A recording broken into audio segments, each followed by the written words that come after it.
जो 11 सालों का संघर्ष रहा है, निश्चित तौर पर इसी का परिणाम है कि आज पार्टी ने मुझे इस बड़ी जिम्मेदारी को निभाने का मौका दिया है। जी। सर, जिला उपाध्यक्ष बनने के बाद नागपुर के युवाओं के लिए आपका पहला बड़ा कदम या मिशन क्या होगा?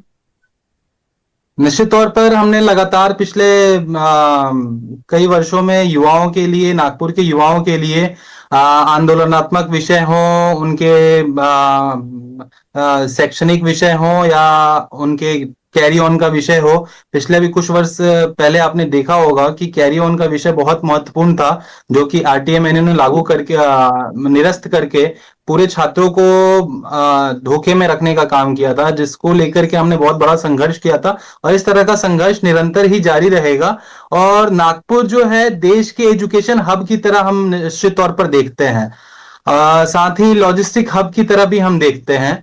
लेकिन इसके बावजूद भी कुछ कमियां अभी और हैं जो युवाओं के लिए हमें करने की आवश्यकता है। कौशल विकास की ओर हमें ध्यान देने की आवश्यकता है, रोजगार की तरफ ध्यान देने की आवश्यकता है, उद्यमिता की तरफ ध्यान देने की आवश्यकता है। आदरणीय नितिन जी के नेतृत्व में, आदरणीय देवेंद्र जी के नेतृत्व में निश्चित तौर पर नागपुर आगे बढ़ रहा है।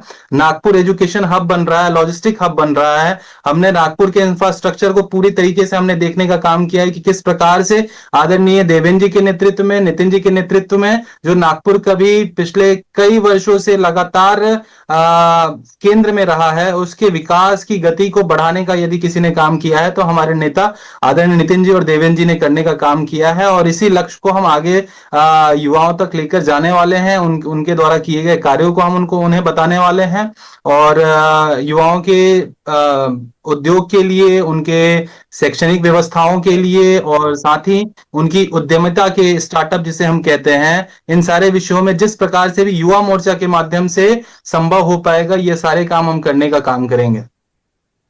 जी। यदि 1 साल के बाद आपके काम का आकलन किया जाए तो आपकी क्या पहचान है? आप किस रूप में आप चाहेंगे कि आपकी पहचान हो? बहुत अच्छा सवाल है प्राची। निश्चित तौर पर हर किसी को अपनी पहचान की आवश्यकता होती है और हर कोई अपने कार्यों को एक पहचान के रूप में देखना चाहता है, लेकिन मेरा थोड़ा इसमें सोचना अलग है। मेरी पहचान किसी पद से, किसी प्रतिष्ठा से नहीं है, क्योंकि पद हमारे लिए मायने नहीं रखते हैं। हम भारतीय जनता पार्टी के कार्यकर्ता हैं और हमारे लिए दायित्व होते हैं। तो इस पद को मैं पद के रूप में नहीं देखता हूं कि आने वाले समय में इसका आकलन किस प्रकार से किया जाएगा। हाँ, लेकिन निश्चित तौर पर आने वाले समय में युवाओं के आवाज के रूप में मुझे जाना जाए, युवाओं के संघर्षशील व्यक्तित्व के तौर पर मुझे जाना जाए, युवाओं के लिए लड़ने वाले नेता के तौर पर जाना जाए, यह मेरी अपनी एक आकांक्षा है, जिसके लिए मैं इस दायित्व का निर्वहन करूंगा और इस दायित्व को भरपूर इस्तेमाल करूंगा। जी। आज का युवा जो है वो राजनीति से दूरी बना रहा है, तो आप उसे भाजपा और राष्ट्रीय निर्माण से जोड़ने के लिए क्या करेंगे? निश्चित तौर पर यह भी बहुत अच्छा प्रश्न आपने पूछा है कि आज का युवा जो है वो राजनीति से दूरी बना रहा है, लेकिन इसके पीछे का जो कारण है इसे हमें समझना पड़ेगा। इसके पीछे जो कारण है वो कोई बहुत अत्यधिक दुर्भाग्यपूर्ण नहीं है, बस छोटी छोटी बातें हैं जो आज युवाओं को राजनीति से दूर करने का काम कर रही है। जो निगेटिविटी राजनीति को लेकर के फैला हुआ है, उस निगेटिविटी को निश्चित तौर पर पिछले कई वर्षों से लगातार भारतीय जनता पार्टी ने इस नैरेटिव को तोड़ने का काम किया है। आपने अभी पश्चिम बंगाल का चुनाव देखा है, आपने अभी असम का चुनाव देखा है, आपने अभी कुछ दिन पहले बंगाल और असम के चुनाव से पहले बिहार का चुनाव देखा है आपने। तो जिस प्रकार से पूरे देश में एक माहौल बन रहा है, उस माहौल का युवा भरपूर इस्तेमाल कर रहे हैं। युवा इस बात को समझ रहे हैं कि आने वाला जो समय है वो युवाओं का है और युवाओं को राजनीति में यदि आना है तो निश्चित तौर पर भारतीय जनता पार्टी एक ऐसी पार्टी है जो निरंतर ही युवाओं को मौका देने का काम करती है। हमारे यहाँ जो दायित्व है वो आपके बैकग्राउंड को देखकर नहीं दी जाती है, आपके दायित्व आपके मेरिट के आधार पर दिए जाते हैं। इसका जीता जागता उदाहरण अभी अभी आपने हमारे राष्ट्रीय अध्यक्ष आदरणीय नितिन नवीन जी को देखा है। नितिन नवीन जी ने किस प्रकार से 45 वर्ष की उम्र में पार्टी ने उनके किए गए कार्यों का आकलन किया, उस आकलन के आधार पर आज उन्हें एक विधायक और एक प्रदेश से उठाकर राष्ट्रीय स्तर का नेता बनाने का यदि किसी ने काम किया है तो वह निश्चित तौर पर भारतीय जनता पार्टी ने किया है। वहीं दूसरी तरफ जिसे हम लगातार पिछले कई वर्षों से कांग्रेस जैसी पार्टी को देखते आ रहे हैं, उन्होंने अपने शहजादे को बिठा रखा है, कभी किसी युवाओं को मौका देने का काम वह नहीं करते हैं। निश्चित तौर पर उन्हें भी हमें भारतीय जनता पार्टी से सीख लेनी चाहिए और इस और आगे कदम आगे बढ़ाना चाहिए। जी। नितिन गडकरी और देवेंद्र फडणवीस जी के नेतृत्व से आपने कौन सी बातें सीखी जिन्हें अपने कार्यकाल में लागू करेंगे आप? यह प्रश्न भी काफी अच्छा है। यथक परिश्रम, निर्णय क्षमता, ये तीन जो शब्द है आदरणीय नितिन जी के लिए बहुत ही सुटेबल हैं। यथक परिश्रम, उन्होंने निश्चित तौर पर जब आप उनकी पूरी जर्नी को देखेंगे तो संघ की शाखा से शुरू हुआ जर्नी आज देश के केंद्रीय मंत्री के रूप में वह जाने जा रहे हैं। वो एक ऐसे मॉडल के रूप में उन्हें देखा जाता है जहां पे उन्हें उनके कामों से उनको उनके नाम को हम देखते हैं कि आदरणीय नितिन जी को रोड करीबी कहा जाता है, आदरणीय नितिन गडकरी जी को पुल करीबी कहा जाता है। जिस प्रकार से उन्होंने पूरे देश के अंदर एक नेटवर्क बिछाने का काम किया है, एक जो जोड़ने का काम किया है। जोड़ना जो शब्द है ये बहुत ही महत्वपूर्ण है प्राची। मैं आपके दर्शकों को बताना चाहता हूं कि जोड़ना ये बहुत उत्तम शब्द है। जब हम एक दूसरे को जोड़ते हैं तो जोड़ना ही वह कड़ी है जहां पे दिल से दिल जुड़ता है। और नितिन गडकरी जी ने ना सिर्फ दिल से दिल को जोड़ा है बल्कि राज्यों को पुल के माध्यम से, राज्यों को सड़क के माध्यम से, एक दूसरे राज्यों को हाईवेज के माध्यम से, फ्लाईओवर्स के माध्यम से, ऐसे ऐसे फ्लाईओवर्स के माध्यम से जोड़ा है जहां पे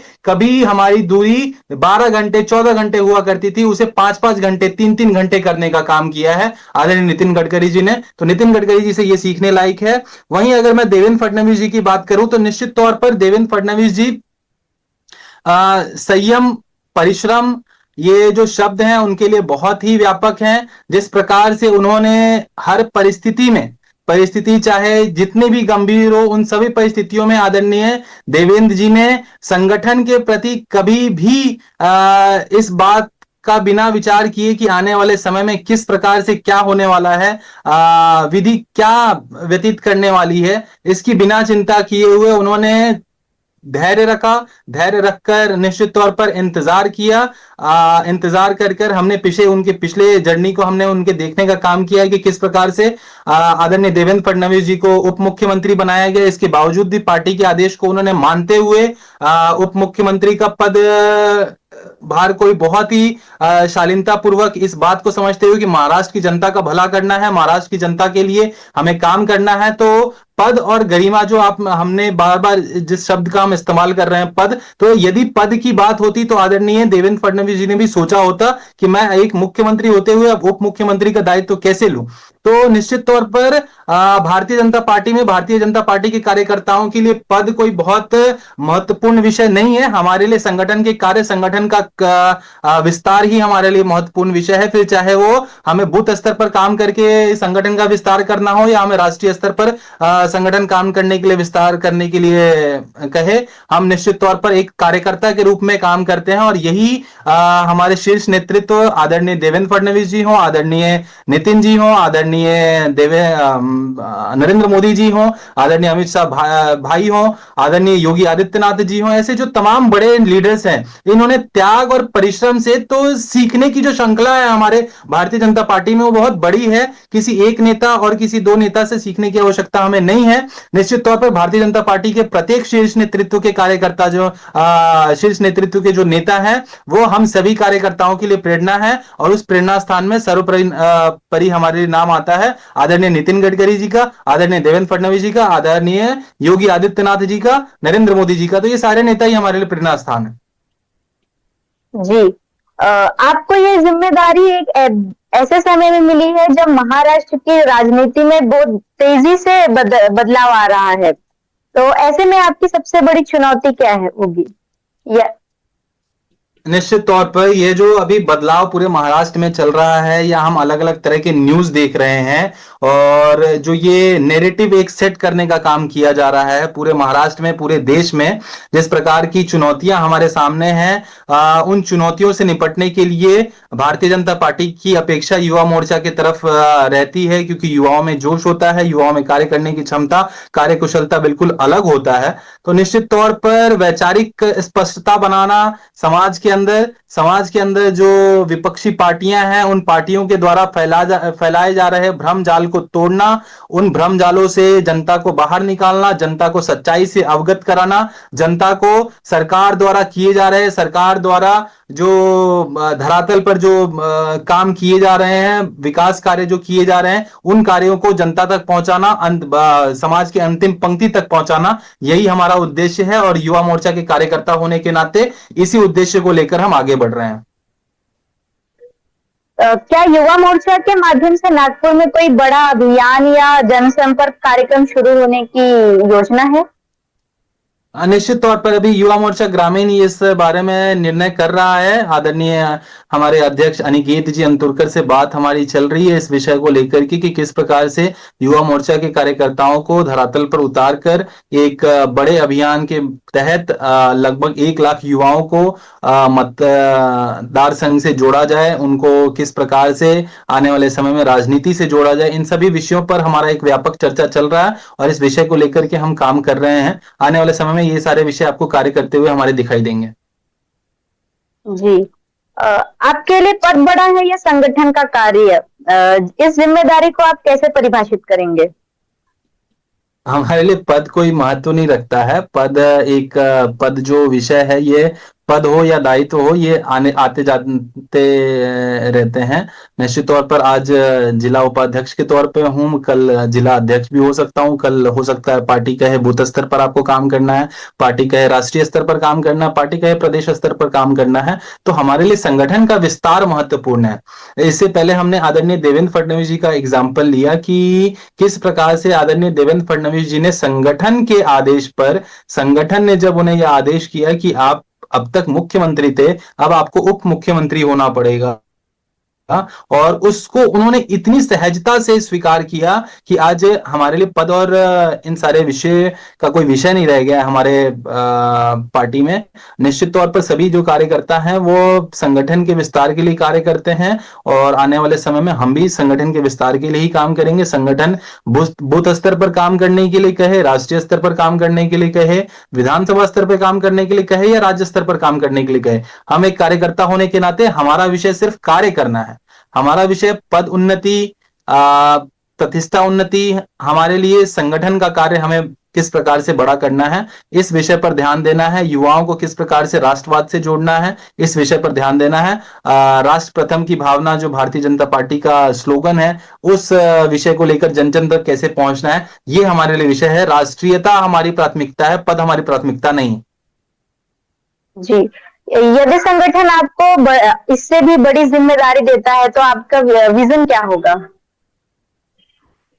निश्चित तौर पर संगठन इस तरह की बड़ा जिम्मेदारी भी दे सकता है, हमारे कार्यों को देखते हुए, पूर्व में किए गए कार्यों को आकलन के स्तर पर।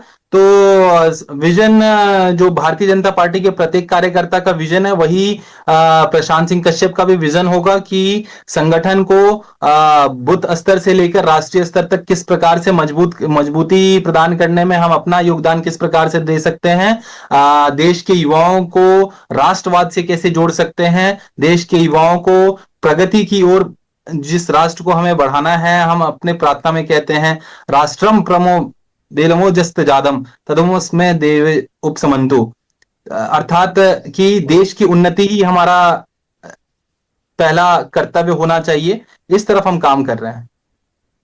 तो आप अपने काम से अपने विपक्षियों को क्या संदेश देना चाहेंगे? निश्चित तौर पर विपक्षी जो है अभी देश के अंदर, पूरे देश में ही भारतीय जनता पार्टी के लिए विपक्षी जैसा कोई शब्द रह नहीं गया है, क्योंकि देश की जनता ने विपक्ष को नकारने का काम किया है। देश की जनता ने, फिर चाहे वो बंगाल हो, फिर चाहे वो आसाम हो, फिर चाहे वो महाराष्ट्र हो, फिर चाहे वो बिहार हो, पिछले कुछ समय का दरमियान आप देखेंगे तो आपको देखने मिला है जगह जगह पे विपक्ष को पूरे देश में पटकनी खाना पड़ा है। कारण है कि भारतीय जनता पार्टी ने पूरे देश भर में जिस प्रकार से काम किया है, विकास कार्य की जो गंगा बहाई है, यही हमारे नागपुर से यदि नितिन गडकरी जी को ले लें तो पूरे देश के अंदर जिस प्रकार से हाईवेज के जाल, पुल के जाल, ये सारे निर्माण कार्य जो आदरणीय नितिन जी ने करने का काम किया है, आदरणीय नरेंद्र मोदी जी के देश नेतृत्व में जिस प्रकार से अंतर्राष्ट्रीय स्तर पर देश ने अपना पूरे दुनिया को लोहा मनवाने का काम किया है, यह देश की जनता देख रही है। और विपक्ष को देश की जनता ही सबक सिखाने का काम कर रही है। तो इसलिए हमारा काम बहुत आसान हो गया है, क्योंकि हमारा काम अभी सिर्फ विकास कार्य रह गया है। आदरणीय नरेंद्र मोदी जी के नेतृत्व में, आदरणीय नितिन जी के नेतृत्व में, महाराष्ट्र आदरणीय देवेंद्र जी के नेतृत्व में, यूपी आदरणीय योगी आदित्यनाथ जी के नेतृत्व में, बंगाल आदरणीय शुभेंदु अधिकारी जी के नेतृत्व में, इस प्रकार से बिहार आदरणीय सम्राट चौधरी जी के नेतृत्व में निरंतर ही देश के तमाम जो भी राज्य भाजपा शासित राज्य हैं वह प्रगति की ओर आगे बढ़ रहे हैं। और जिन राज्यों में अभी भाजपा पीछे पीछे चल रही है, उन राज्यों को भी हम विकसित राज्य और विकसित राज्य की संकल्पना के साथ आगे बढ़ाने का काम करेंगे। अभी जीता जागता उदाहरण हमारे क्षेत्र नागपुर से है। किसी कांग्रेस के नेता ने कहा था कि हम आपका शटर डाउन कर देंगे। आज मैं उस कांग्रेस के नेता को इस इंटरव्यू के माध्यम से कहना चाहता हूं कि आज इस शटर डाउन करने की बात आपने कही है, आदरणीय पोद्दार जी के, डॉक्टर राजीव जी पोद्दार जी के नेतृत्व में जिस प्रकार से हमने प्रचंड बहुमत इस मतदार संघ में लाने का काम किया हो, आदरणीय अरुण जी लखानी जी वर्धा, गढ़चिरौली, ये सारे क्षेत्रों से निर्विरोध जीतकर आने का काम किए हैं, यह निश्चित तौर पर दिखाता है कि किस प्रकार से विपक्षियों का शटर डाउन हो रहा है। लेकिन इसके बावजूद भी चुनौतियां हमारे लिए है। चुनौतियां हमारे लिए विपक्ष नहीं है, चुनौतियां हमारे लिए विकास कार्य है, चुनौतियां हमारे लिए महंगाई को रोकना है, चुनौतियां हमारे लिए देश के युवाओं को रोजगार देना है, चुनौतियां हमारे लिए देश के बॉर्डर पर खड़े जो सैनिक हैं, जिस प्रकार से वो सैनिक हमारे लिए आत्म शहीद करते हैं, उन शहीदों की बलिदानी परंपरा को याद रखने का संघर्ष हमारे लिए है। तो निश्चित तौर पर ये सारे संघर्ष हमारे लिए है, लेकिन विपक्ष को हम संघर्ष के रूप में अभी नहीं देखते हैं। एक कह सकते हैं कि जिस प्रकार से विपक्ष ने अपने पूर्व में किए गए कार्यों को देश का बंटाधार करने का काम किया है, पूरी देश की जनता ने उसे देखने का काम किया है और देश की जनता ही विपक्ष को नकार रही है। तो भारतीय जनता पार्टी के लिए और भारतीय जनता पार्टी के कार्यकर्ताओं के लिए विपक्ष का कार्य बहुत अत्यधिक नहीं रह गया है। भारतीय जनता पार्टी के कार्यकर्ताओं के लिए कार्य रह गया है तो आदरणीय नरेंद्र मोदी जी द्वारा जो कार्य पूरे देश भर में किए जा रहे हैं उन्हें जनता तक पहुंचाना, आदरणीय नितिन जी द्वारा जो काम किए जा रहे हैं उन्हें जनता तक पहुंचाना, आदरणीय देवेंद्र फडणवीस जी के द्वारा जो कार्य किए जा रहे हैं उन्हें महाराष्ट्र की जनता, महाराष्ट्र के अंतिम व्यक्ति तक पहुंचाना, कृषि उद्यमी विद्यार्थियों तक पहुंचाना, यही हमारा उद्देश्य है और यही हमारा लक्ष्य है। धन्यवाद जी। तो सर, नागपुर की जनता और भाजपा कार्यकर्ताओं से आपका ऐसा कौन सा वादा है जिसे आप हर हाल में पूरा करना चाहेंगे?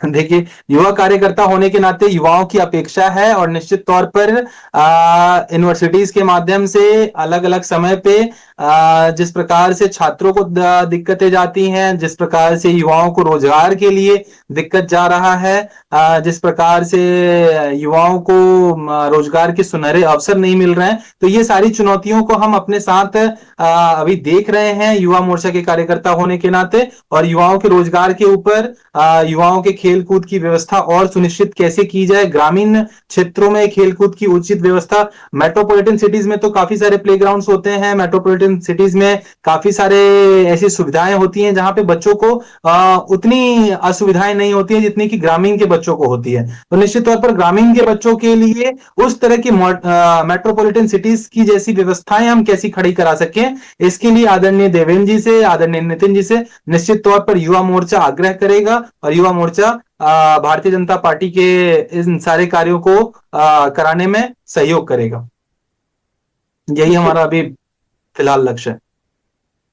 जी, धन्यवाद आपका कीमती समय देने के लिए। बहुत बहुत धन्यवाद, आपके दर्शकों का भी धन्यवाद। Thank you Prachi.